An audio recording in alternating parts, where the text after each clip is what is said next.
అయినప్పుడు అవుతుంది. మన ఇన్స్టాలో ఒక పోస్ట్ పెట్టారు, మన కర్మ అంటూ మళ్ళీ డిలీట్ చేశారు. ఏంటి, దేనిపైన ఎవరిపైన సార్ అది? నేనేం డిలీట్ చేయలేదండి, ఉంచారా? అలానే ఉంది. 1 hour తర్వాత 1 day తర్వాత పోతుంది అది. వన్ డే తర్వాత ఎందుకు సార్? అంటే అలా పెట్టడానికి కారణం ఏంటి? లేదు, అదేదో ఒక 400 ఎకరాలు తీస్తున్నారంటే ఇంకా మన కర్మ ఏం చేస్తాం అంటున్నా అంతే.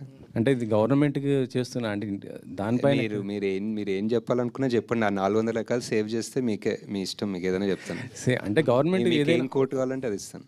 అంటే గవర్నమెంట్ ఏదైనా సరే ల్యాండ్స్ ఇలా సెలెక్ట్ చేస్తుందంటే ఏదో డెవలప్మెంట్ కోసమే కదా చేసేది. సో ఇక్కడ మీకు అంటే ఆ పర్టిక్యులర్ ఏరియాలో అదొక్కటే గ్రీన్ సింక్, కార్బన్ సింక్ అనుకోవచ్చు, వాట్ ఎవర్ గ్రీన్ ఏరియా. అక్కడ చాలా ఉన్నాయి ఐటీ పార్క్లు, మోర్ దెన్ ఎనఫ్ ఉన్నాయి. అండ్ నాకు తెలిసి సగం ఐటీ పార్క్ ఖాళీ కూడా ఉన్నాయి.